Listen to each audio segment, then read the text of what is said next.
환영합니다. 제가 환영의 뜻으로 오늘도 꽃을 준비했습니다. 다음. 다음이요. 예. 이제 그 다음이요. 이게 리모컨이 안 되기 때문에 이제 지난 시간에 이 연대 측정 이야기를 했는데 오늘은 이제 연력학 법칙에 대해서 이제 말씀드리겠습니다. 다음. 히브리서 11장 3절 말씀인데요. 함께 한번 읽으시겠습니다. 시작. 믿음으로 모든 세계가 하나님의 말씀으로 지어진 줄을 우리가 아나니 보이는 것은 나타난 것으로 말미암아 된 것이 아니니라. 좀 알 듯 모를 듯한 말씀입니다. 보이는 것은 나타난 것으로 말미암아 된 것이 아니니라 라는 좀 이해하기 어려운 말씀인데요. 다음이요. 다음. 오늘은 이제 그 우주의 법칙과 성경, 이제 과학의 법칙과 성경에 대해서 말씀드릴 텐데 특별히 연력학 법칙에 대해서 말씀드리려고 합니다. 여러분 그 연력학 법칙을 모르는 사람과는 인생을 논하지 말라 이런 말이 있습니다. 들어보셨습니까? 안 들어보셨을 겁니다. 제가 한 말입니다. 다음 넘겨주시죠. 여러분 연력학 법칙 과학의 가장 중요한 법칙 중에 하나입니다. 영어로는 그 전으로 다 되돌려 주시고요. 리모컨이 지금 작동을 안 하니까. 영어로는 이제 연력학 법칙을 thermodynamic law라고 하는데요. 열과 힘에 관한 법칙입니다. 제목이 굉장히 어렵죠. 근데 내용은 알고 보면 쉬운 얘기입니다. 열 받으면 힘이 난다. 뭐 이런 뜻입니다. 이해가 확 되시죠? 여러분, 주전자에 물을 끓이면 이 주전자 뚜껑이 딸깍딸깍거리죠? 이게 뭐냐면 이제 열을 받으니까 증기의 그 힘으로 이제 뚜껑을 밀어 올리기 때문에 이제 그렇게 되는 겁니다. 그래서 바로 그 열과 힘과의 관계를 연구하다가 여기 무슨 법칙이 있구나라고 이제 알게 된 건데 발견되기를 연력학이라는 학문 분야에서 먼저 발견돼서 그렇지 이제 물리 분야에서 거의 전 우주적으로 적용되는 법칙입니다. 그리고 철저하게 경험적인 법칙입니다. 그걸 가져가시면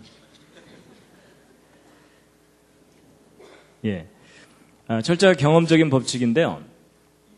다음 한번 넘겨주시죠. 제가 이제 지난번에 그 전반기 때 봄에 말씀드릴 때 과학에 대해서 얘기하면서 법칙과 이론의 차이를 설명드린 적이 있었습니다. 둘 중에 어느 쪽이 확실한 거라 그랬죠?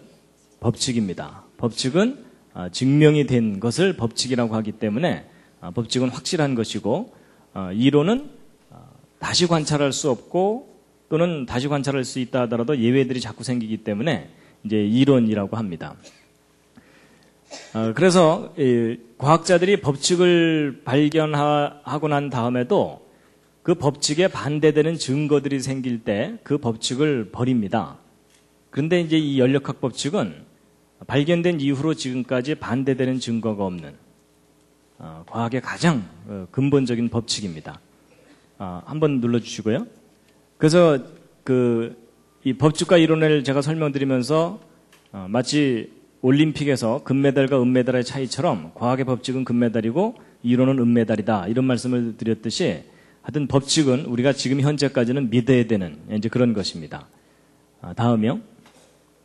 그래서 이제 이 연력학 법칙에 대해서 먼저 좀 소개를 해드릴 텐데요. 이 연력학 법칙은 무엇에 관한 법칙이냐 하면 에너지에 관한 법칙입니다. 에너지라는 단어가 좀 생소하신 분들은 쉽게 얘기하면 밥에 관한 법칙이다 이렇게 생각하셔도 됩니다. 우리가 밥을 먹는 이유가 활동하기 위한 에너지를 얻기 위한 것이거든요.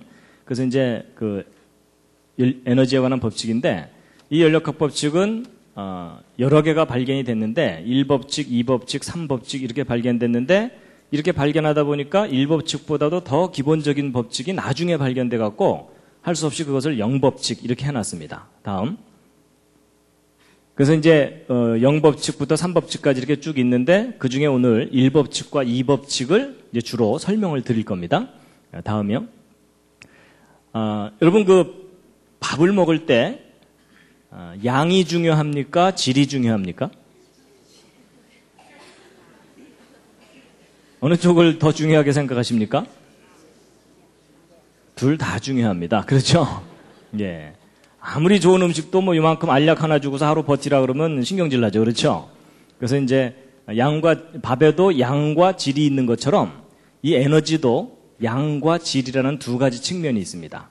그래서 첫 번째 법칙은 양에 관한 법칙입니다. 근데 그 양이 어떻게 된다는 거냐? 보존된다는 법칙입니다. 양이 보존된다. 그럼 이제 두 번째 법칙은 질에 관한 법칙이거든요. 근데 이제 그건 좀 이따 말씀드리기로 하고, 이제 이 에너지의 양이 보존된다는 법칙인데, 눌러주시죠. 여러분 그 예전에 물리 배우실 때 그 위치 에너지라는 거 배운 기억이 나십니까? 예, 물이 높은 곳에 있으면 위치 에너지가 있는데 그 물을 흘려 내려보내면 물레방아가 돌게 되죠. 돌면서 운동 에너지로 변합니다. 다음이요.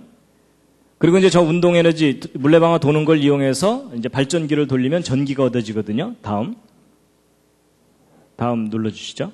예, 전기 에너지를 얻어지고 저 전기를 이용해서 전기를 켜게 되면 다음 빛과 열이라는 것을 이제 얻을 수가 있습니다.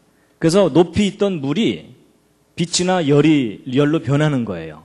그래서 이제 이 에너지가 형태가 자꾸 이렇게 변하는데 이제 과학자들이 매 순간순간 저 에너지를 다 합쳐봤더니 항상 똑같더라는 겁니다. 다음 장면요. 그래서 이 시간이 지남에 따라 더 눌러주시죠. 처음에는 위치 에너지만 있다가 그 위치 에너지가 운동 에너지로 변하고 또 그 다음이요. 눌러주시죠. 예. 그 운동 에너지의 일부가 전기 에너지로 변하고 또 그 다음에 이제 그것이 빛 에너지, 이렇게 다양하게 변하는데 매 순간순간 전체 합은 똑같다는 겁니다. 그래서 형태만 변할 뿐이지 전체 양은 똑같고 변하지 않는다. 이것이 이제 연력학 제1법칙. 에너지의 총량은 보존된다. 이런 법칙입니다. 뭐 이해하기는 쉬우실지 모르지만 저게 사실인지를 알아내려면 굉장히 어렵습니다. 정확하게 측정을 해야 되니까. 근데 이제 할 일 없는 과학자들이 다 측정을 합니다. 그래서 해봤더니 똑같더라는 겁니다. 그래서 이제 이게 에너지 보존의 법칙의 첫 번째 법칙인데, 이런 거 보존의 법칙 이러니까 예전에 배운 것 중에 뭐 떠오르는 거 있지 않으십니까? 질량 보존의 법칙 기억나시죠? 예, 다음이요. 여러분 질량 보존의 법칙. 여러분 질량 보존의 법칙은 뭐죠? 내용이? 어떤 반응이 일어나기 전하고 일어난 후하고 질량이 똑같다죠? 그렇죠? 그래서 이제 질량 보존의 법칙인데, 근데 여러분 혹시 질량 보존의 법칙이 깨졌다는 거 아십니까? 옆에 있는 분한테 한번 물어보시죠. 깨졌대요?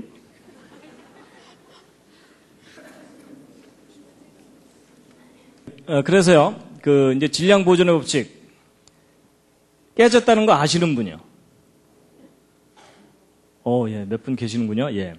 여러분 그 법칙이 깨진다는 말은 예외가 있다는 말이거든요. 근데 질량 보존의 법칙이 적용되지 않는 실제 예가 발견됐습니다. 이제 그게 뭐냐면 핵융합이라고 하는 여러분 핵폭탄 아시죠? 요즘 이제 한국이 그것 때문에 지금 떠들썩한데 핵을 분열시키면서 폭발을 일으키는 경우가 있고 핵을 합치면서 이 폭발을 일으키는 경우가 있거든요. 근데 이제 핵융합을 하다 보니까 질량이 사라지는 현상이 관찰된 거예요. 근데 질량이 이제 사라지는데 완전히 사라지는 건 아닙니다. 그 질량이 뭘로 변하냐면 에너지로 변합니다. 그래가지고 이제 그걸 나타내는 공식이 그 유명한 아인슈타인의 공식인데, 아인슈타인 아시죠? 그랬더니 어떤 분이 우유회사 사장 뭐 이러시더라고요.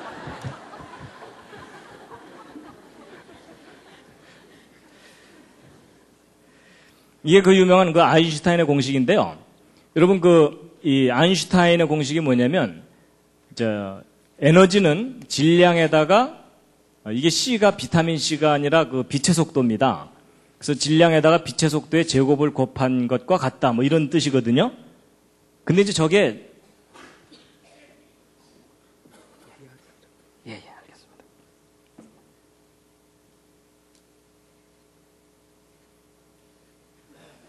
예.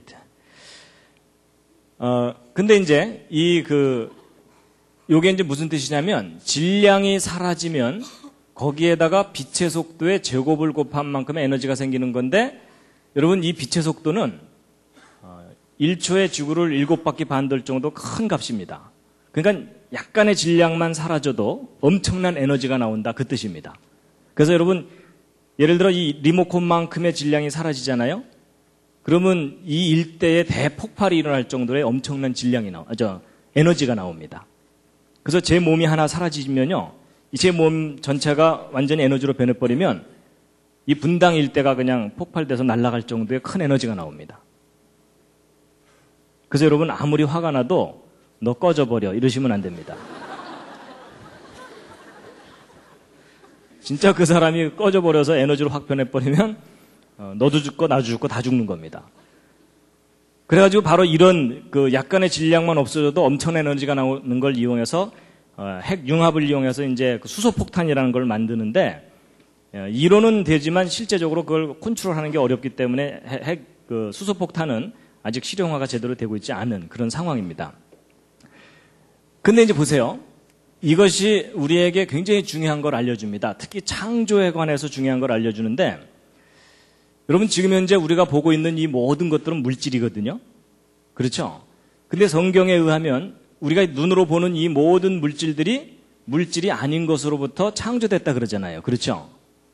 근데 사람들은 그걸 잘 이해를 못하는 게 왜 그러냐면, 여러분 이것도 제가 이렇게 손으로 만지고 있는 이것도 상당히 딱딱합니다. 그렇죠? 근데 이렇게 딱딱한 것들이 nothing에서 생길 수 있다는 것이 사람들한테는 잘 이해가 안 가는데, 근데 저 공식을 잘 들여다보면 여러분 모든 물질은 질량을 갖고 있는데 그 물질이 아닌 것으로부터 생겨날 수 있다는 얘기입니다. 그렇죠? 여러분 에너지라는 것은 눈에 보이지도 않고 만져지지도 않는 건데, 그러니까 사실은 형태가 없는 거예요. 그런데 형태가 없는 것으로부터 형태가 있는 어떤 물질이 생겨날 수 있다는 것을 말하기 때문에 창조가 가능하다는 겁니다. 과학적인 원리로. 그래서 이제 결국 과학자들이 이제 뭘 알게 됐냐면요. 이 질량이라는 것도 하나의 그 에너지구나라는 걸 알게 돼가지고 결국 질량 보존의 법칙보다도 더 넓은 의미로 에너지 보존의 법칙이라는 것을 이야기하게 된 겁니다. 그래서 예전에 여러분들이 알고 계시던 질량 보존의 법칙을 포함하는 더 큰 개념이 에너지 보존의 법칙입니다. 그래서 이제 제1법칙에 대해서 이제 말씀을 드렸고요. 자, 그 다음에 이제 한 가지 말씀드릴 게 이제 뭐가 있냐면, 에너지에서 이제 어떤 물질이 생기는 것까지는 말씀드렸지만, 사실 성경에 나오는 그 태초에 하나님이 천지를 창조하시니라는 그 창조는 nothing에서 something이 만들어지는 창조입니다. 근데 여러분 우리가 보는 이 모든 물질들이 nothing에서부터 생길 수 있다는 것이 이제 사람들한테 잘 이해가 안 가고, 야, 이건 과학적으로 말이 안 된다 이렇게 생각을 하는데, 근데 여러분 이 물질 세계의 본질을 알고 나면 nothing에서 something이 생길 수 있다는 걸 이해를 하실 수가 있습니다. 자, 이제 무슨 얘기냐면요. 여러분 제가 보이십니까? 제 마음 말고 제 몸이 보이세요? 여러분들이 지금 저를 본다고 생각하시지만 여러분들이 저의 실체를 보고 있지 못하십니다. 이게 무슨 궤변이냐? 궤변이 아니고요. 제가 과학적인 사실을 말씀드리는 건데요. 여러분 우리가 이렇게 단단한 이런 돌이나 이런 쇳덩어리들이 nothing에서부터 생길 수 없다고 생각하는데, 물질 세계의 기본 구조를 알고 나면 이해를 할 수가 있습니다. 여러분 모든 물질은 원자로 되어 있다는 거 아시죠?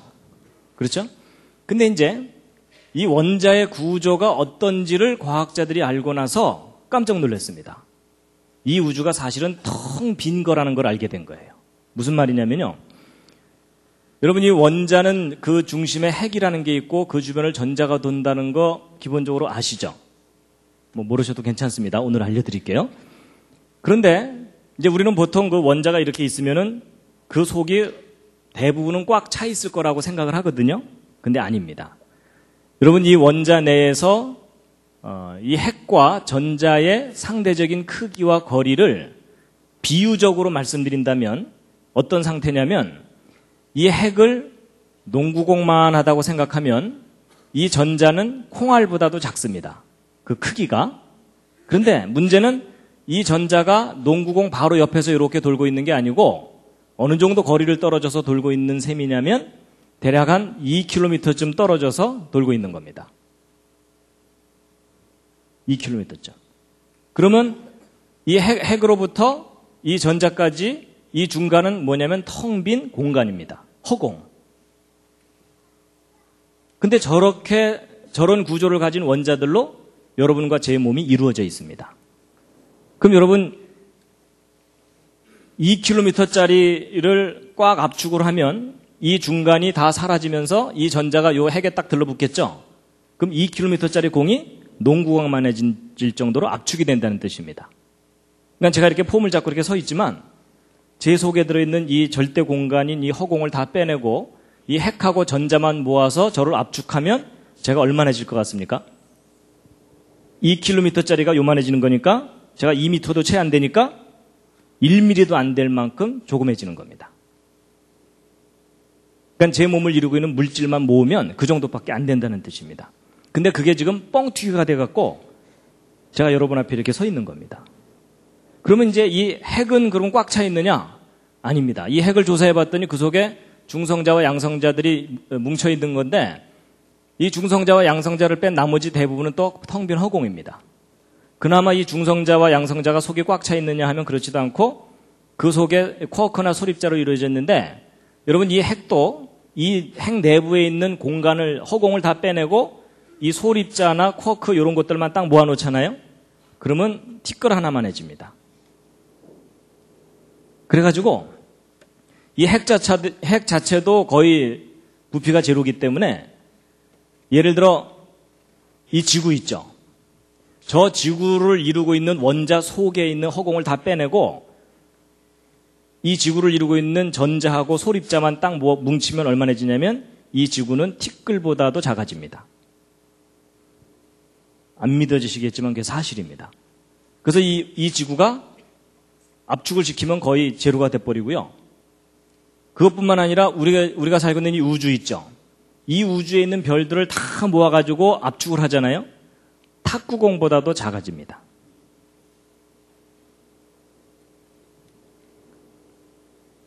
여러분 옆에 있는 분 한번 살짝 만져보시죠. 만져지시나요? 그런데 사실은 그 옆에 있는 분이 그 속은 텅 비어 있는 겁니다. 이건 철학적인 얘기가 아니고 과학적인 사실을 알려드리는 겁니다. 그래서 여러분 이 물리학자들이 이 내용을 알기 때문에 빅뱅 이론이라는 걸 얘기하는 이유가 바로 그겁니다. 이 우주를 압축하면은 탁구공보다도 작아지는데 그런 탁구공보다도 작은 알이 이 우주가 맨 처음 시작될 때 있었는데 그게 뻥 터져가지고 이 우주가 생겨났다는 이론이 빅뱅 이론입니다. 그러니까 그 문제의 본질은 뭐냐면 이 우주는 원래 낫싱이라는 얘기입니다. 그나마 이 전자나 소립자도 그 내부 구조가 꽉 차 있는지 비어 있는지 모릅니다, 아직. 그래서 여러분, 이건 과학적인 사실이기 때문에 이제 드디어 옆에 앉은 분에게 또 하나의 진실을 얘기해 줄 시간이 왔습니다. 한마디 하셔야 되는데 그 말을 하면 옆에 있는 분이 굉장히 기분 나빠하실 겁니다. 그게 뭐냐면 일단 우리말로 하면 너무 심하니까 영어로 하겠습니다. 옆에 있는 분에게 이런 얘기를 하시면 됩니다. You are nothing.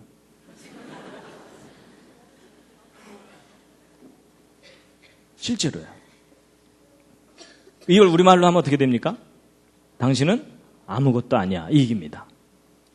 그래서 여러분 우리가 사실은 이렇게 폼 잡고 이렇게 있지만요. 이 뻥튀기 돼가지고 이렇게 부풀려져 있는 거지 우리의 몸을 이루고 있는 물질적인 실체는 거의 티끌 하나입니다. 근데 이걸 뻥튀기처럼 딱 부풀려 놓으신 분이 계시는데 그분이 바로 창조자 하나님이십니다. 그래서 우리가 썸씽인 것처럼 이렇게 살지만 우리의 본질 자체가 nothing입니다. nothing인데 썸씽처럼 펼쳐져 있는 겁니다. 그래서 이 우주도 제로고요.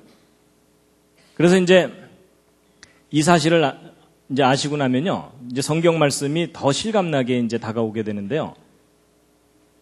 자, 아까 그 히브리서 11장 3절 읽으셨던 것 다시 한번 읽으시겠습니다. 시작.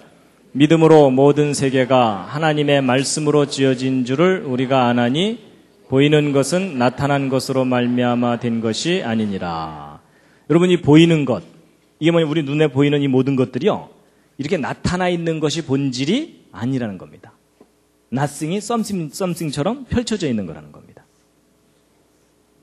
그래서 여러분 혹시 요 구절이 어디서 나오는 건지 아십니까? 불교 조금 아시는 분들은 아실 텐데 이게 반야심경에 나오는 구절이거든요. 색즉 시공, 공즉 시색인데 보이는 것은 곧 텅 빈 것이고 텅 빈 것이 곧 보이는 거다, 이런 뜻이거든요. 근데 바로 이제 이 성경 말씀하고 같은 맥락의 이야기입니다. 그렇다고 여러분 불경 믿으라는 얘기가 아닙니다. 불경 속에도 뭔가 이 우주의 본질에 대해서 이해를 하고 써놓은 구절이 있기는 있다, 그 얘기를 하는 거고요. 어쨌든 이 우주가 원래 텅 빈 겁니다. 그래서 이제 성경 말씀을 같이 보실 텐데요. 욥기서 10장 9절 함께 한번 읽으시겠습니다. 시작. 기억하옵소서. 주께서 내 몸 지으시기를 흙을 뭉치듯 하셨거늘 다시 나를 티끌로 돌려보내려 하시나이까. 우리가 원래 nothing이라는 뜻입니다. 그리고 같은 맥락의 말씀인데 시편 90편 3절이요. 함께 읽으시겠습니다. 시작. 주께서 사람을 티끌로 돌아가게 하시고 말씀하시기를 너희 인생들은 돌아가라 하셨사오니. 자, 야고보서 4장 14절도 함께 읽겠습니다. 시작. 내일 일을 너희가 알지 못하는도다. 너희 생명이 무엇이뇨? 너희는 잠깐 보이다가 없어지는 안개니라. 여러분, 이곳에 화려한 옷을 입고 왔다 갔다 하던 그 옛날 사람들이 지금은 사라졌습니다. 물론 시간 간격이 있기 때문에 이제 다 죽었으니까 사라지기도 했지만 원래 이때 여기서 살고 있던 사람들이 실체가 nothing입니다.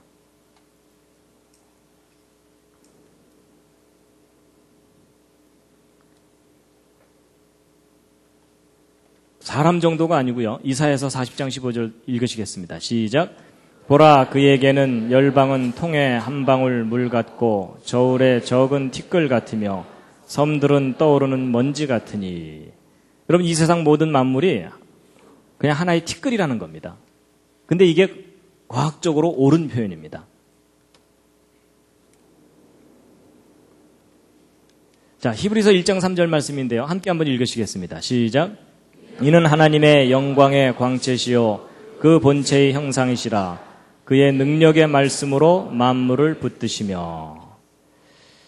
여러분 여기 보세요. 그의 능력의 말씀으로 만물을 붙드신다, 이렇게 되어 있는데요. 여러분 손바닥 한번 이렇게 쳐보시겠어요? 손뼉을 한번 쳐보시겠습니까? 손뼉을 치면은 손뼉이 쳐지죠? 그렇죠? 여러분 손뼉 딱 쳤는데 그 두 손이 투명인간처럼 서로 확 통과하거나 이런 일은 없죠? 손뼉을 치면 항상 손이 아프고서 이렇게 부딪히잖아요? 근데 그게 좀 이상합니다. 왜냐하면 제가 아까 말씀드린 원리대로 한다면 여러분 이 오른손에 있는 이 허공을 다 빼내고 이 오른손에 물질만 모으면 얼마나지겠습니까? 원자 하나보다도 작아집니다. 이 왼손도 마찬가지고요. 그렇죠? 그럼 여러분 두 개의 원자를 허공에 던졌을 때 부딪힐 확률 거의 제로입니다. 이게 뭐하고 똑같으냐면요. 미국에서 총을 한번 쏘고 한국에서도 총을 한번 쐈는데 태평양 중간에서 그 총알 두 개가 딱 만날 확률보다도 더 작은 것이 원자 두 개가 부딪힐 확률입니다.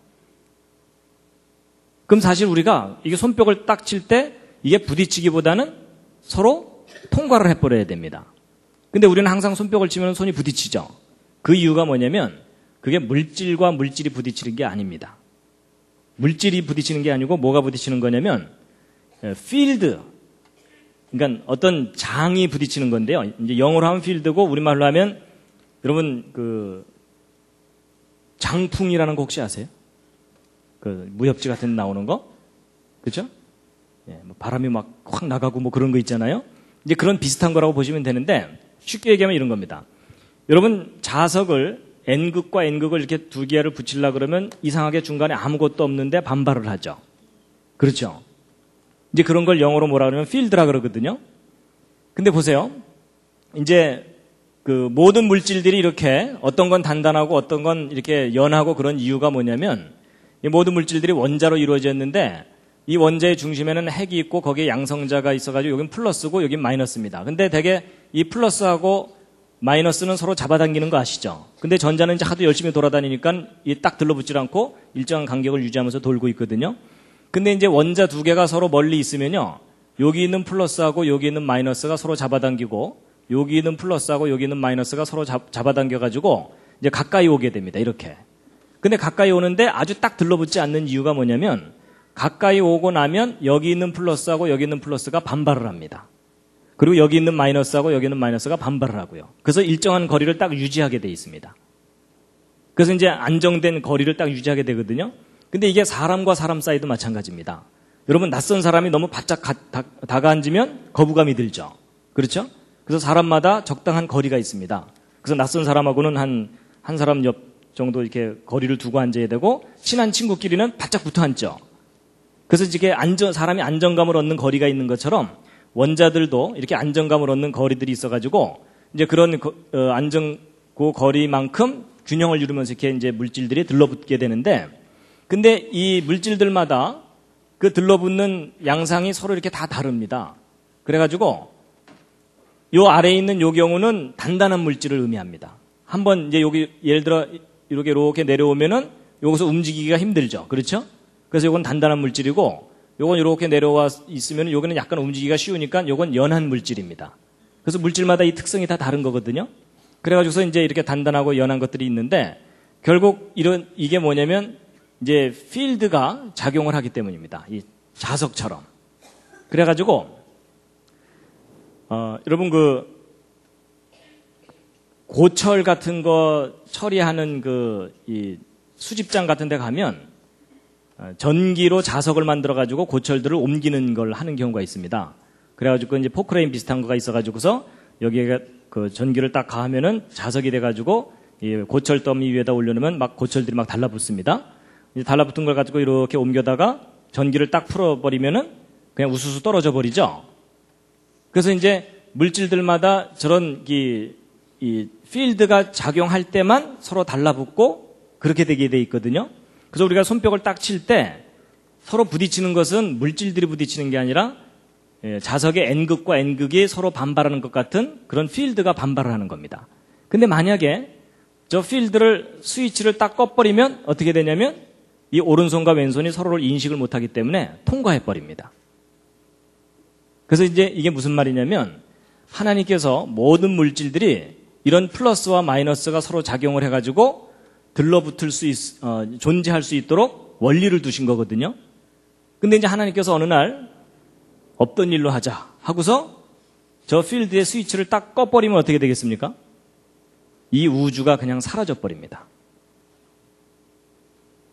그러니까 하나님께서 이 우주를 창조하셨다는 말이 뭐냐면 저런 원리와 법칙을 어느 날 딱 두셨기 때문에 모든 물질들이 존재하는 겁니다. 근데 어느 날 하나님께서 스위치를 딱 꺼버리면 이 모든 물질이 그냥 안개처럼 사라져버립니다. 그래서 하나님께서 창조하셨다는 말은 모든 물질이 존재할 수 있는 이런 원리와 법칙을 두셨다는 그런 의미입니다. 그래서 이제 히브리서 1장 3절에 그의 능력의 말씀으로 만물을 붙드신다라는 말이 하나님께서 모든 물질이 존재할 수 있도록 원리와 법칙을 정해두셨기 때문에 존재한다는 뜻입니다. 근데 그 원리와 법칙을 어느 날 딱 꺼버리면 이 우주가 사라져버리는 겁니다. 그래서 이사야서 40장을 보면은 함께 읽으시겠습니다. 시작. 그 앞에는 모든 열방이 아무것도 아니라 그는 그들을 없는 것 같이 빈 것 같이 여기시느니라. 그런즉 너희가 하나님을 누구와 같다 하겠으며 무슨 형상에 비기겠느냐. 여러분 하나님께서는 모든 것들을 없는 것처럼 빈 것처럼 여기신다고 되어 있는데 여기시는 게 아니라 사실은 모든 게 텅 빈 겁니다. 이 우주에 있는 모든 물질들이. 로마서 4장에 있는 말씀인데 함께 읽으시겠습니다. 시작. 그의 믿은 바 하나님은 죽은 자를 살리시며 없는 것을 있는 것 같이 부르시는 이시니라. 여러분 없는 것을 있는 것처럼 부르면 존재한다는 거거든요. 제가 예전에 예수님의 기적 중에 오병이어의 기적, 떡 5개와 물고기 2마리로 10,000명 이상이나 되는 사람들을 배불리 먹였다 그랬죠. 근데 보통 사람들은 떡 5개 물고기 2마리 해봤자 요만큼이고 그 다음에 10,000명 이상 먹을 음식은 아마 이 가득 놔야 될 정도로 많잖아요. 근데 요만한 음식이 어떻게 이 방 가득만큼으로 변할 수 있느냐? 그걸 사람들이 잘 이해를 못 하거든요. 근데 여러분, 아까 제가 말씀드린 그 원리를 이해하시면 이게 이해가 됩니다. 여러분, 이 방 가득 있는 음식을 압축해봤자 얼마나 하다고요? 거의 제로예요. 그렇죠? 그리고 떡 5개, 물고기 2마리를 압축해봤자 그것도 역시 제로죠? 그러니까 창조하신 하나님은 아무것도 없는 것으로부터 뭔가 썸씽을 만들어내실 수 있다는 얘기입니다. 그래서 오병이의 기적은 이 물질 세계가 원래 텅 빈 거다라는 걸 이해하면 과학적으로도 이해가 될 수 있는 부분입니다.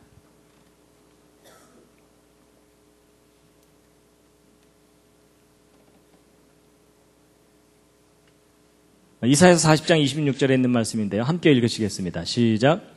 너희는 눈을 높이 들어 누가 이 모든 것을 창조했나 보라. 여러분, 지금 우리가 보고 있는 이런 물이나 흙이나 나무나 이 구름이나 이 무지개나 이 모든 것들이 우리가 썸씽이라고 생각하지만 저것들이 본질적으로 낫승입니다. 근데 하나님께서 어떤 원리와 법칙을 두셔서 우리 앞에 저렇게 쫙 펼쳐놓으신 겁니다. 근데 하나님께서 어느 날 없던 일로 하자 하고 탁 스위치를 꺼버리시면 이 우주가 그냥 사라져버립니다. 그래서 성경에 보면은 하늘이 두루마리처럼 말리고 체질이 불에 풀어지듯이 풀어진다는 말이 하나님께서 정하신 원리와 법칙을 없애버리시면은 이 우주가 그냥 통째로 사라질 수 있다는 얘기입니다.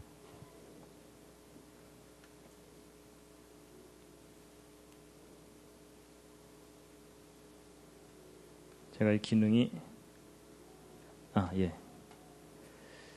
요 두 번째 것을 열어주시겠습니까? 두 번째 연력학 법칙 2를요. 잠시 기지개를 한번 쫙 켜주겠습니다.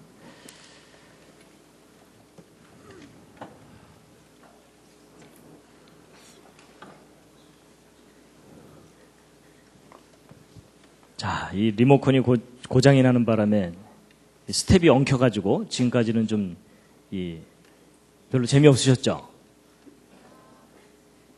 네, 잠시. 자, 이번에는 이 연력학 제2법칙을 이제 말씀드릴 텐데요. 로마서 7장 24절 25절 말씀인데 함께 읽으시겠습니다. 시작. 오호라 나는 곤고한 사람이로다. 이 사망의 몸에서 누가 나를 건져내랴. 우리 주 예수 그리스도로 말미암아 하나님께 감사하리로다. 그런즉 내 자신이 마음으로는 하나님의 법을 육신으로는 죄의 법을 섬기노라. 이제 연력학 제2법칙을 말씀드릴 텐데요. 이제 1법칙보다 더 중요한 것이 이제 2법칙입니다. 연력학 제2법칙은 모든 만물이 어느 한쪽 방향으로 흐른다는 겁니다. 그래서 물은 항상 위에서 아래로 떨어지죠. 그리고 사람은 태어나면 항상 늙게 되죠. 물론 얘가 좀 더 늙어 보이기도 하지만. 그래서 여러분, 내청춘 돌리도라는 말이 무슨 말이냐면 그게 이제 돌아갈 수가 없기 때문에 그냥 한탄을 하는 건데, 여러분, 모든 만물이 한쪽 방향으로 갑니다. 그래서 이제 이 우주에는 어떤 방향성이 있다라는 것을 나타내는 것이 연력학 제2법칙입니다. 그래서 그것을 보통 이제 시간의 화살이라고 합니다. 이제 화살은 한번 활에서 떨어져 나가면은 한쪽 방향으로만 가잖아요. 그렇죠? 이제 그런 겁니다. 연력학 제2법칙은 아까 첫 번째 법칙은 양에 관한 법칙인데 두 번째 법칙은 품질에 관한 법칙입니다. 근데 이 품질이 점점 나빠진다는 법칙입니다. 그래서요, 여러분, 잔잔한 물에다가 돌멩이를 던지면 이 파동이 일잖아요, 이렇게. 그러다가 시간 지나면 이 파동이 점점 줄어들게 되죠. 그래서 결국은 다시 잔잔해지는 거잖아요. 그래서 높낮이가 처음에 있다가 그게 점점 이렇게 줄어들게 되는 것을 나타내는 것이 이제 연력학 제2법칙인데, 높낮이가 클 때는 물레방아를 아주 힘차게 돌릴 수가 있습니다. 근데 높낮이가 낮아지면은 물레방아를 힘차게 못 돌리죠. 그래서 뭔가 처음에는 의욕적으로 시작했다가 그 의욕이 점점 사라져가는 그런 걸 나타내는 법칙이 연력학 제2법칙입니다. 그래서 커피도요, 뜨거운 거 갖다 놓고서 한참 시간 지나다 보면 식어버리죠. 이런 미지근한 거 갖다 놨는데 한참 일하다 보니까 옆에서 펄펄 끓더라. 이런 일은 절대 안 일어납니다. 그래서 우리가 늘 경험하는 현상들을 과학자들이 법칙으로 정리해 놓은 것인데요. 그래서 이제 연력학 제2법칙은 고급 에너지가 저급 에너지로 변해간다. 이런 걸 나타내는 건데, 이제 이 연력학 제2법칙을 다양한 학문 분야에서 다양하게 표현을 하는데, 고전연력학. 이 고전연력학은 뭐냐면, 맨 처음에 증기기관차 만들어냈던 사람들이 이제 연구해서 알게 된 건데, 에너지는 항상 소모된다는 겁니다. 그래서 아까 이 물이 높은 곳에 있을 때 위치 에너지가 있다 그랬죠? 근데 이 물을 여기 흘려보내고 나면은 더 이상 이 물레방아를 돌릴 수가 없게 됐죠. 위치가 낮아지면서. 그래서 이 위치 에너지가 예를 들어 처음에 1000만큼 있었는데 이걸 흘려내려보내면 위치 에너지가 제로가 되기 때문에 에너지가 소모가 됩니다. 근데 이제 이렇게 얘기하면 어떤 분들은 소모가 되긴 뭐가 소모되냐? 이거 다시 퍼올리면 1000을 얻을 수 있지 않느냐? 이런 생각이 드시죠? 근데 여러분 세상에 공짜가 어디 있어요? 이거 퍼올리려면 에너지가 또 들죠. 근데 과학자들이 이거 퍼올릴 때 얼마나 에너지가 드는가를 측정을 해보았더니 항상 1000보다 큰 에너지가 들어요. 그러니까 1000을 얻자고 1000보다 더 큰 걸 소모해야 되죠. 그럼 결국 전체적으로 손해예요, 이익이에요? 전체적으로 손해입니다. 근데 항상 이런 일이 일어난다는 게 법칙입니다. 그러니까 우리가 에너지를 사용하면 사용할수록 점점 소모된다. 이게 법칙입니다. 그럼 여러분 에너지가 다 소모되고 나면 모든 것들이 정지해버리죠? 그럼 이 우주가 죽게 된다는 뜻입니다. 그래서 이걸 연장해서 생각하면 결국은 이 우주는 언젠가는 죽는다라는 걸 나타내는 법칙이 연력학 제2법칙입니다.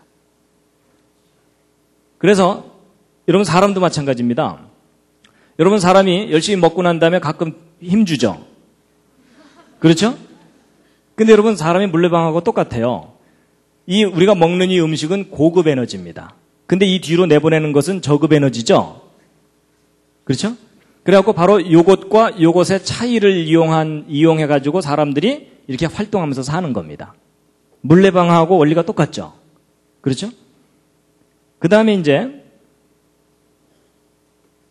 여러분 이 자전거 중에 옛날 어른들은 아실 텐데 발전기 달린 자전거 아시죠?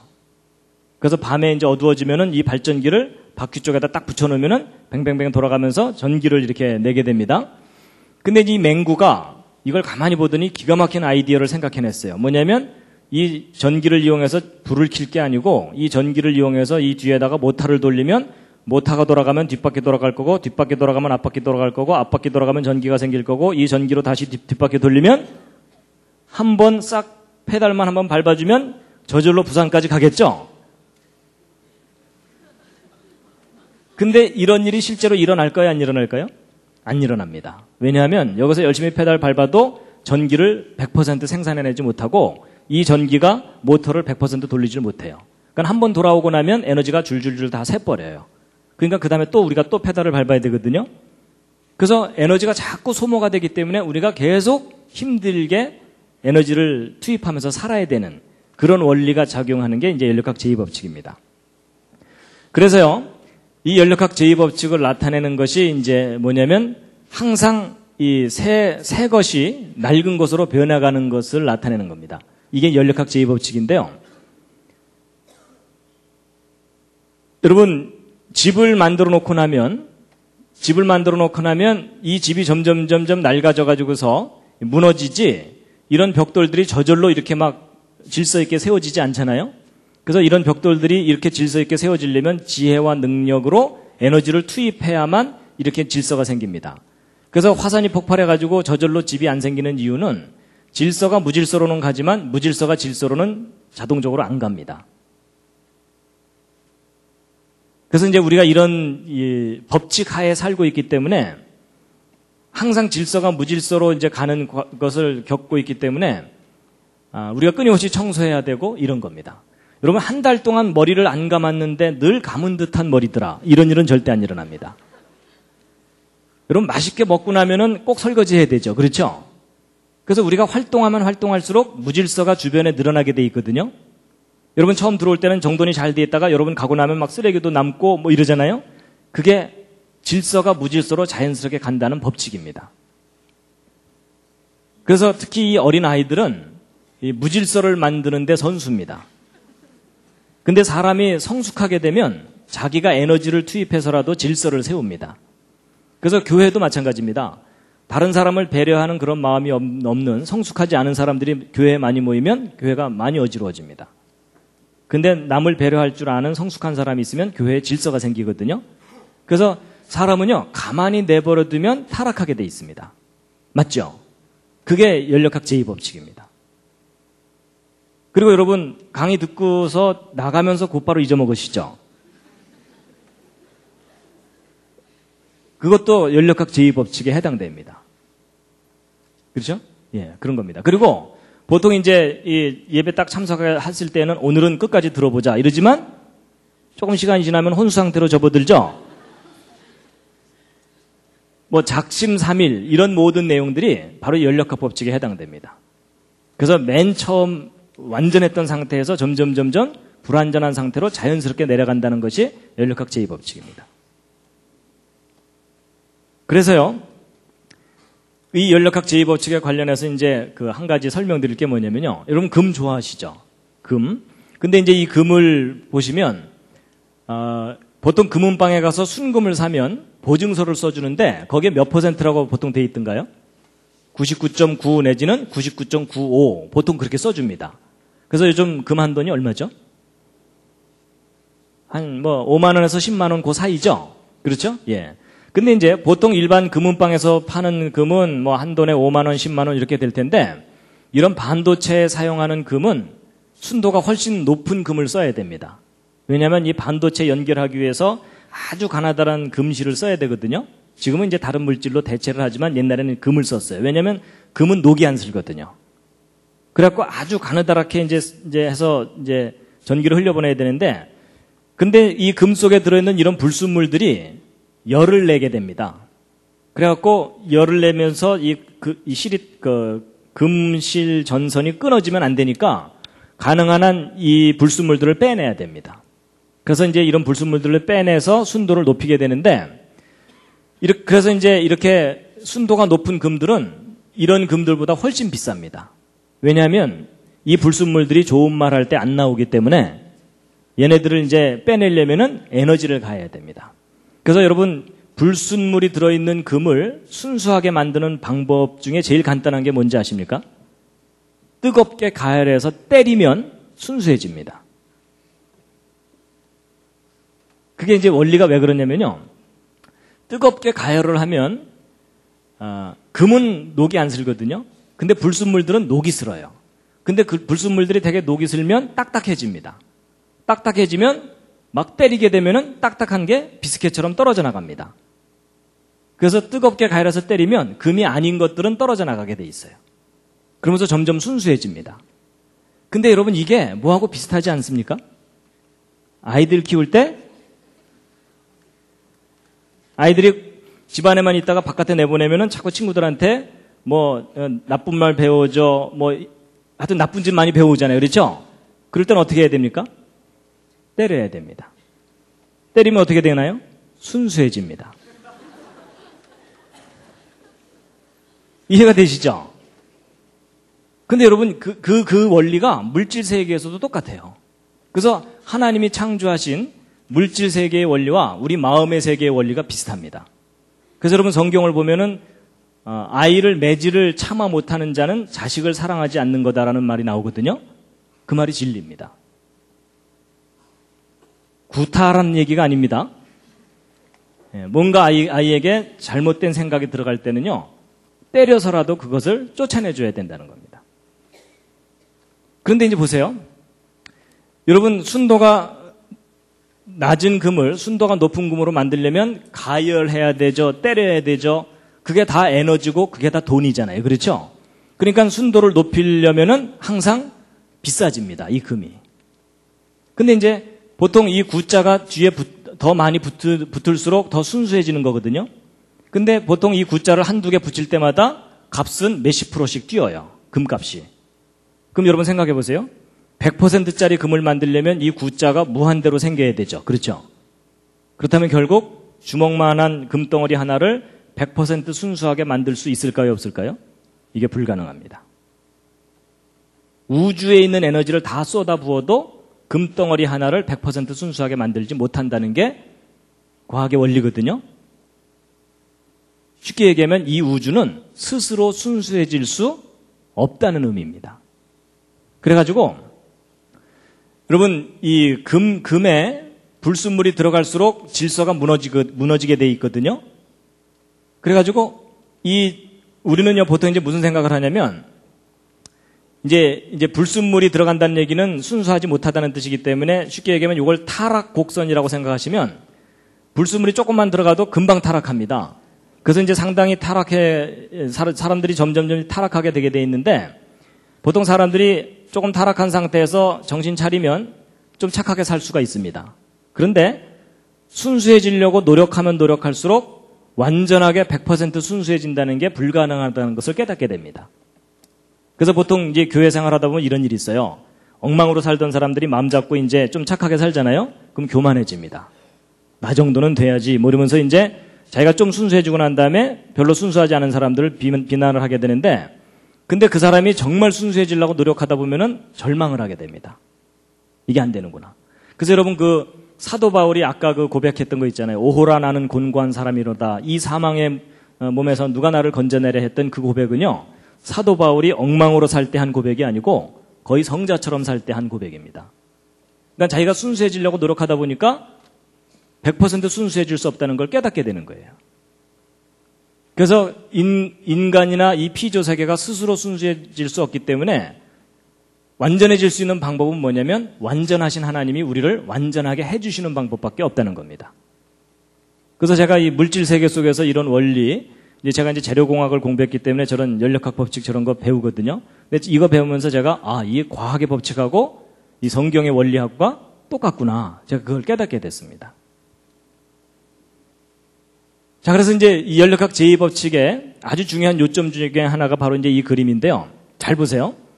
지금 말씀드린 자연 법칙, 바로 연력학 법칙은 시간이 지날수록 질서가 무너진다는 법칙이죠.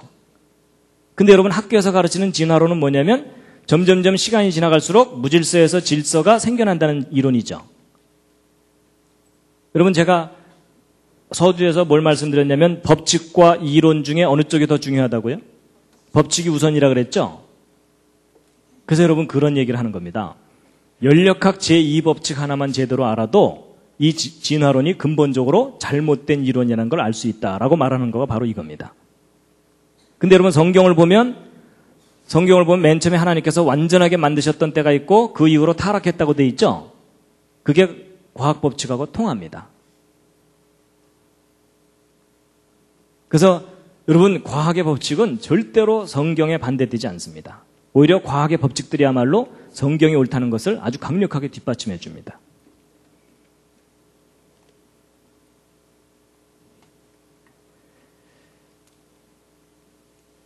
그래서 이제 히브리서 1장을 보시면요. 함께 읽으시겠습니다. 시작. 또 주여 태초에 주께서 땅에 기초를 두셨으며 하늘도 주의 손으로 지으신 바라. 그것들은 멸망할 것이나 오직 주는 영존할 것이요 그것들은 다 옷과 같이 낡아지리니 의복처럼 갈아입을 것이요 그것들이 옷과 같이 변할 것이나 주는 여전하여 연대가 다함이 없으리라 하였으나. 여러분 다 옷과 같이 낡아진다는 말이 과학적인 표현으로 할 때 연력학 제2법칙입니다.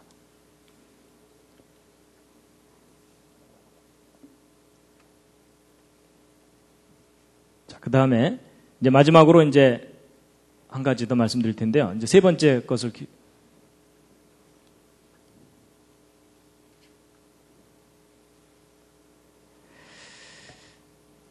자, 기지개 한번 살짝 더 켜시죠.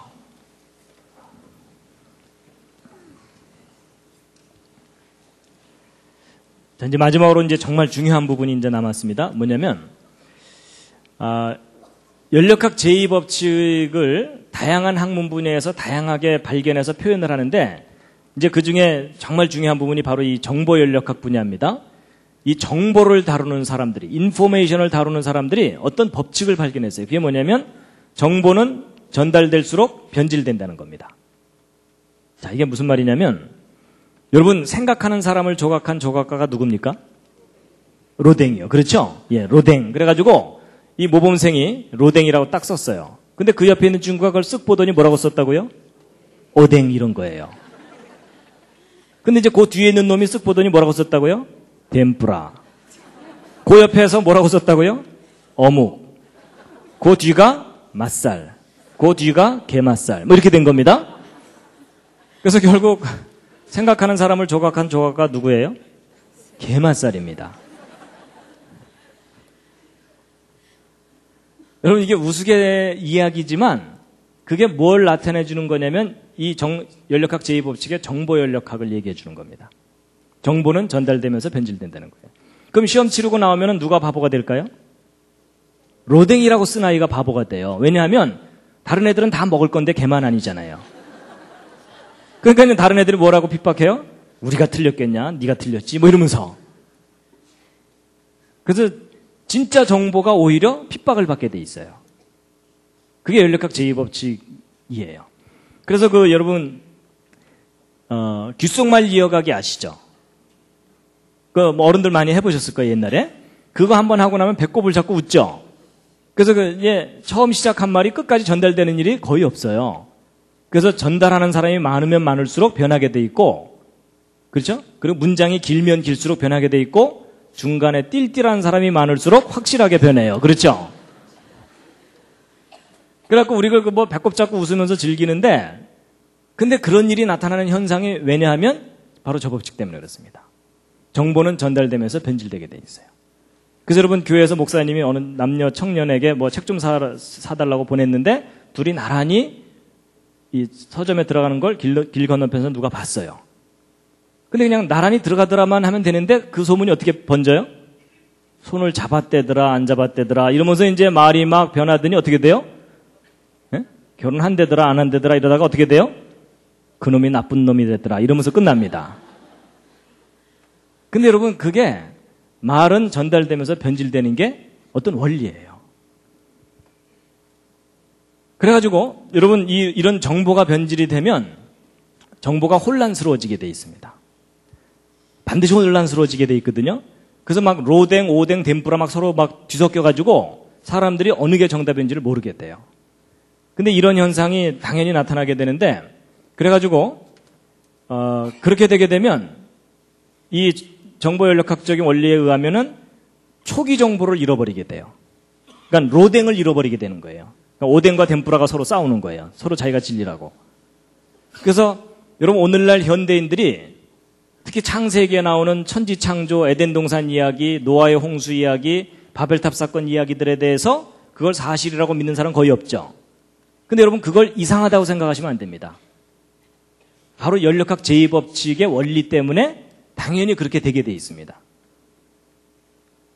그래서 오히려 그러니까 창세기를 역사적인 사실로 믿는 사람들이 말세에는 거의 없어지게 되어 있는 이유가 뭐냐면 바로 연력학 제2법칙의 원리 때문에 그렇게 되는 겁니다.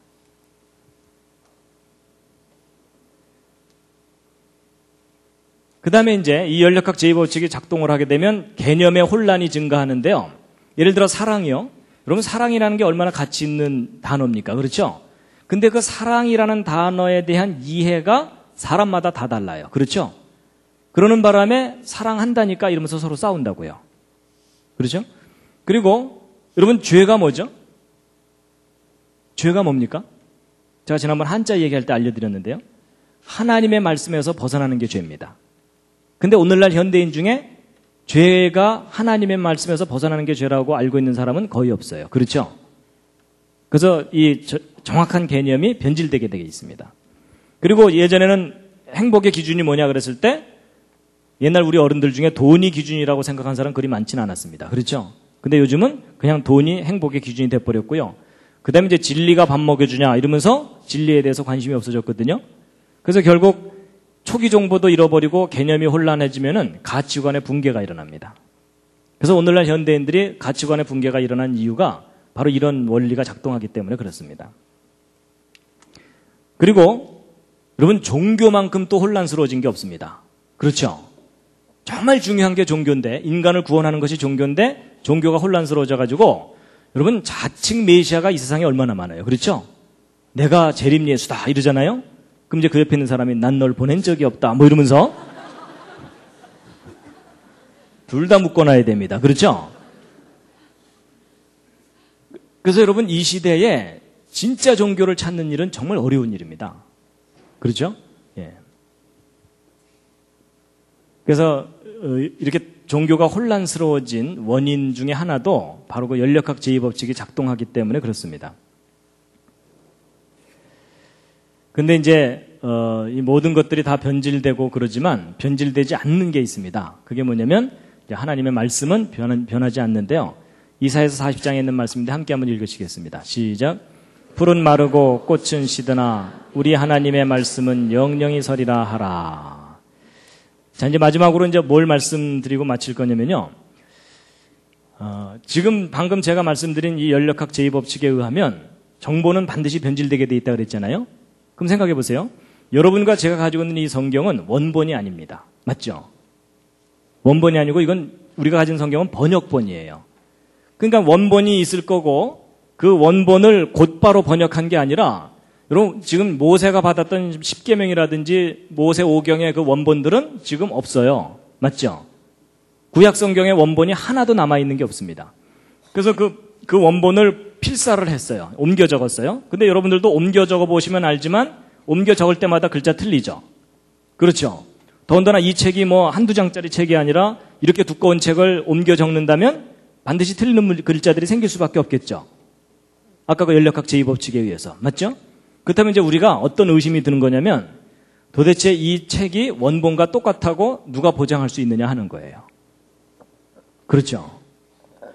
원본이 남아있으면 원본과 대조해보면 틀린 데를 알 수 있겠는데 그나마 원본도 없어요. 그래서 여러분 이 성경이 오랫동안 심각한 도전을 받았습니다. 어떻게 이것을 정확하게 믿을 수 있느냐는 거예요. 그러니까 예를 들어 예수 그리스도를 믿어야만 구원을 얻는다 하고 여러분과 제가 그렇게 알고 있잖아요. 근데 만약에 성경 원본에 예수 그리스도를 믿어도 구원을 받는다 이렇게 만약에 돼 있다면 우리가 그동안 얼마나 그것 때문에 치고받고 싸우고 서로 죽이고 그랬어요. 그렇죠? 근데 성경 원본이 없기 때문에 성경이 정말 정확한 기록인지 확신할 수가 없었던 거예요. 그래서 오랫동안 성경이 그런 도전을 받아왔었는데 여러분 안심하시기 바랍니다. 우리가 가진 성경 정말 믿을 만한 책인데요. 이제 원본이 없는 상태에서 도대체 우리가 가지고 있는 이 사본들이 믿을 만한 거냐라는 것을 검증하는 과학적인 방법이 있는데요. 이제 그걸 고서검증법이라고 합니다. 우리가 가지고 있는 사본이 얼마나 원본과 똑같은지 이제 검증을 하는 건데 몇 가지 기준이 있습니다. 그게 뭐냐면 사본들 간의 오차가 적을수록 믿을만하고 사본들의 숫자가 많을수록 믿을만하고 원본과의 연대차가 적은 사본일수록 믿을만하다라는 어떤 객관적인 기준들을 가지고 이제 성경의 사본들을 이제 조사를 한 건데 사본 간의 오차가 적을수록 믿을만하다는 건 무슨 말이냐면 똑같은 내용에 대한 사본들이 여러 개가 있는데 그들 사이에 오차가 적을수록 이 사본들은 믿을만한 거죠. 이건 뭐 쉬운 얘기입니다. 두 번째, 같은 내용을 가진 사본들이 많을수록 믿을만합니다. 왜냐하면 사본이 딱 하나만 있으면 비교해 볼 게 없기 때문에 그게 정확한 원본과 똑같은지 알 길이 없잖아요. 그렇죠? 그래서 이제 믿을만하고 세 번째는 맨 첫 번 원본이 있고 그걸 복사한 것들이 필사한 것들이 연대마다 이렇게 있을 텐데 원본과 가장 가까운 사본이 가장 변질이 안 됐겠죠. 그래서 바로 이제 이런 관점을 가지고 우리가 가지고 있는 사본이 얼마나 정확한지를 검증을 해봤는데 예를 들어 이제 먼저 신약 사본을 말씀드리면요. 여러분 이제 신약 성경만 얘기하면 비교할 게 없기 때문에 일리아드라 그래서 그 서양 사람들이 서양의 지식인들이 성경 다음으로 많이 애송하고 암송하고 뭐 이랬던 고전인데 이 일리아드하고 신약 성경을 둘을 비교해 드리면 사본 간의 오차 여러분 신약 성경 0.5% 있습니다. 여러분 성경에 오차가 없다는 오류가 없다는 것은 원본에 오류가 없다는 얘기지 사본들 사이에는 오류가 있습니다. 그러니까 0.5%라고 하면은 200분의 1이에요. 쉽게 얘기하면 200글자당 한 글자 정도다라고 생각하시면 됩니다. 근데 일리아드는 5%니까 20분의 1이에요. 그러니까 20글자당 한 글자 정도 쉽게 얘기하면. 근데 어쨌든 신약 성경이 일리아드보다 10배 정도 믿을 만해요. 그다음에 이제 사본 숫자 신약 성경 2만 권 이상 발견됐고요. 일리아드는 600여 권이 있어요. 그래서 사본 숫자만 비교해 보아도 40배 정도 신약 성경의 숫자가 훨씬 많으니까 믿을 만합니다. 그다음에 이제 최초의 사본하고 원본과의 연대 차이. 그러니까 지금 현재로 따지면 가장 오래된 사본하고 원본하고의 연대 차이인데 적게는 25년, 많게는 80년 정도 차이죠. 그러니까 평균 한 50년 정도의 차이가 나는 오래된 사본을 가지고 있어요. 신약 성경에 대해서. 근데 일리아드는 원본이 BC 900년인데 최초 사본이 BC 400년이니까 500년 정도 차이죠. 그래가지고서 이 사본들 연대 차이가 신약 성경이 10분의 1 정도로 적어요. 그래서 이제 이건 좀 단순 무식하긴 하지만 어쨌든 이것을 이제 계산을 해보면 신약 성경이 일리아드보다 한 4,000배쯤 믿을만하다 할 정도로 사본이 잘 보존되어 있는 거예요. 정확하게. 근데 여러분 아무래도 0.5% 오차가 있다는 거가 좀 꺼림직하시죠? 근데 여러분 저거에 너무 신경 쓰지 마시기 바랍니다. 저 오차가 어떤 오차냐면 별로 중요하지 않은 오차입니다. 예를 들어 예수께서 가라사대 이렇게 해야 되는데 예수께서 가라사디 뭐 이렇게 썼다거나 이런 거예요. 그러니까 문맥을 잘못 이해할 정도의 오차가 있는 게 아니고 아주 단순한 오차들이 저 0.5% 오차의 대부분이에요. 그러니까 그런 것 그리고 또 신약 성경 중에 24,000권은 예수께서 가라사대 이렇게 돼 있는데 한 600여 권만 예수께서 가라사디 이렇게 돼 있는 경우예요. 그러니까 오차를 얼마든지 교정할 수가 있는 그런 오차들이 대부분이기 때문에 이런 관점으로 볼 때 신약 성경이 지금까지 어떤 고전보다도 가장 완벽하게 보존되어 있다라는 겁니다. 자, 근데 이제 문제는 신약 성경의 문제가 아니라 이제 구약 성경의 문제입니다. 여러분 신약 성경의 근거가 되는 게 구약 성경이죠. 그러면 구약 성경이 많이 틀리면 신약 성경이 아무리 완벽해도 그 틀린 것을 근거로 해서 신약 성경을 쓴 거기 때문에 문제가 심각합니다. 그래서 이제 구약 성경이 과연 이제 얼마나 완벽하게 보존됐을까 이걸 검증을 해보았는데요. 구약 성경의 경우는 모세 오경이 BC 1400년경에 쓰여졌고 구약 성경 중에 제일 마지막 책인 말라기가 BC 400년경에 쓰여졌기 때문에 대략 1000년 기간 동안에 이제 그 책들이 구약 성경 책들의 원본이 쓰여졌습니다. 그런데 얼마 전까지 현대인들이 갖고 있던 구약 성경 사본 중에 가장 믿을만하다고 했던 사본이 마소레 텍스트라 그래서 보통 맛소라 사본 이러는데 이게 맛있는 소라다 이런 뜻이 아닙니다. 이 마소레 텍스트라고 하는 건데 이게 AD 900년경 기록된 겁니다. 근데 이제 문제가 뭐냐면 말라기하고만 비교해 보아도 1300년이나 차이가 나요. 그렇죠? 그럼 1300년 동안 얼마나 많이 변질됐는지 검증할 길이 없잖아요. 그렇죠? 그래갖고 구약 성경이 오랫동안 그 진리성에 대해서 의심을 받았었어요. 이게 변질되지 않은 게 맞느냐. 그랬는데 20세기 최대의 고고학적 발견이라고 할 만한 사건이 있는데 그게 뭐냐면 사해사본이 발견된 겁니다. 사해사본인데 여러분 이스라엘에 가면은 여기에 사해가 있습니다. 예루살렘 그 근처에 이 사해가 있는데 이 사해는 이제 소금기가 하도 많아서 사람이 이게 둥둥 뜬다 그러죠. 예. 근데 이 사해 근처에 동굴들이 많아요. 동굴들이 많은데 이 동굴 지역에서 발견된 사본입니다. 그래가지고 이제 맨 이 사해 사본이 처음 발견된 때가 언제냐면 1947년도인데 바로 요 동굴입니다. 이 사해 사본을 발견하게 된 그 배경이 이렇습니다. 목동 하나가 양을 잃어버렸어요. 그래갖고 양을 찾으러 돌아다니는데 그 근처에 동굴들이 많거든요. 일일이 들어가 볼 수가 없으니까 돌멩이 들고 동굴 안에다가 돌멩이를 던져 넣은 거예요. 그러면 이제 아무것도 없으면 그냥 돌 떨어지는 소리만 날 거고 그 다음에 양이 있으면 매 하고 나올 거고 매 하고 소리를 낼 거고 그 다음에 사자가 있으면 어흥 하면 재빨리 도망가면 되잖아요. 그래갖고 이제 돌멩이를 들고 이 동굴 저 동굴 돌멩이를 던져놓고 이제 돌아다니고 있었는데 바로 요 동굴에다가 돌멩이를 집어넣었더니 그릇 깨지는 소리가 나는 거예요. 그래갖고 이상하다 싶어서 들어가서 봤더니 항아리가 있어요. 이 항아리를 열어봤더니 그 속에 뭐가 있어요. 그래갖고 그걸 이제 가지고 나왔어요. 근데 이 목동이 까막눈이라 이게 얼마나 중요한 건지 모르고 그냥 헐값에 어디다 팔았어요. 근데 그게 이제 돌아다니다가 어느 학자한테 발견이 된 거예요. 그래서 이 학자가 이걸 이렇게 열어서 봤더니 이게 너무나 귀한 이 사본이거든요. 그래갖고 수소문을 해서 이거 발견한 목동을 찾아가서 이거 어디서 났느냐 물어봤더니 이 동굴 지역에서 발견된 거예요. 그래갖고 그 일대를 이잡듯이 뒤져갖고 사본들을 이제 다 발견해냈는데 구약 성경 에스더서 빼고 다 발견됐어요.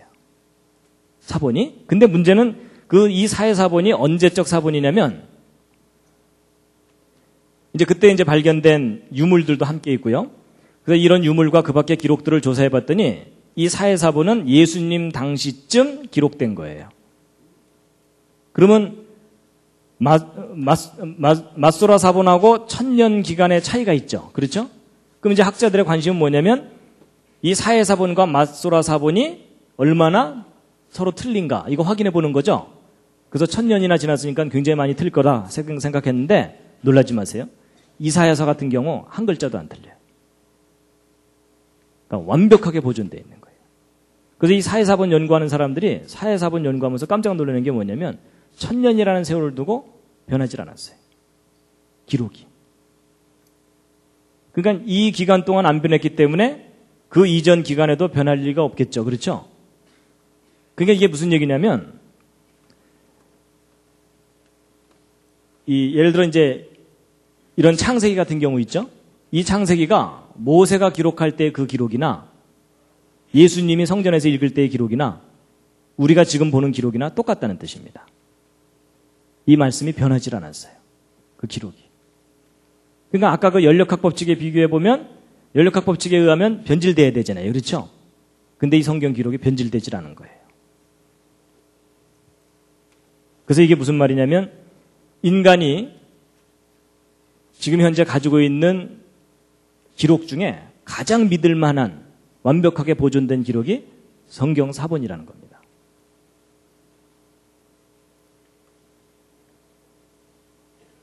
그래서 이사야 40장 말씀 다시 한번 읽겠습니다. 시작. 풀은 마르고 꽃은 시드나 우리 하나님의 말씀은 영영이 서리라 하라.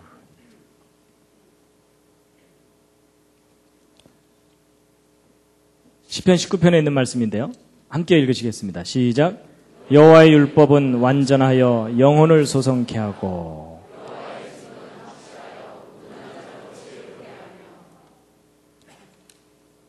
하나님의 율법이 이 완전하다는 것은 이제 내용이 완전하다는 것인데 보존도 완전하게 됐습니다. 그래서 이 사해사본의 발견은 금세기 최대의 고고학적 발견이라고 할 만한 아주 중요한 발견이었습니다. 성경이 믿을 만한 기록이다. 변질되지 않았다라는 것을 우리에게 확증해 주는 그런 발견이었습니다.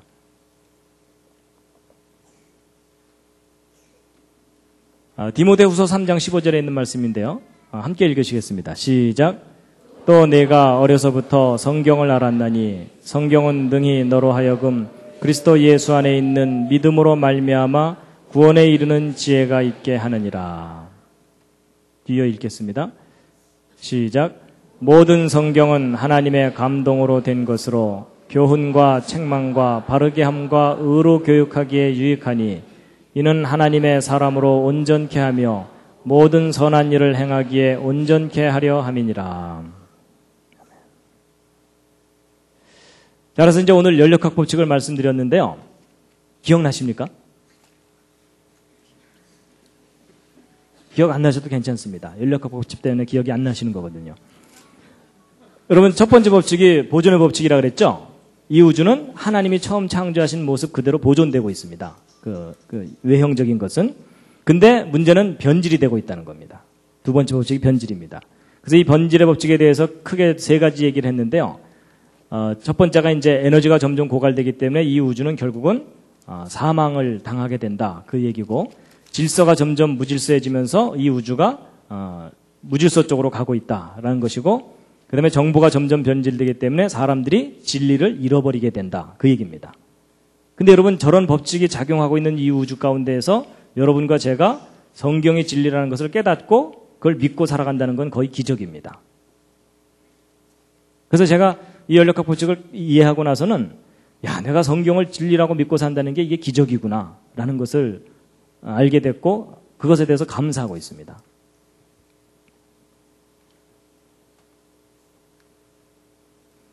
연력학 법칙을 모르는 사람과 인생을 논하지 말라. 동의하십니까? 예, 여러분 이거 이해를 하시면 창조의 원리가 이해가 되고요. 이 우주가 어느 방향으로 가고 있는지도 이해가 되거든요. 그렇습니다. 그렇다고 집에 또 어른한테 가서 연력학 법칙 아세요? 뭐 이러지는 마세요. 우리 앞 세대들은 몰라도 되지만 이제 우리 이후 세대들은 이 법칙을 알아야 됩니다. 근데 이 법칙을 알게 되면 성경의 진리라는 것이 아주 선명하게 드러나게 됩니다. 마지막 꽃다발입니다.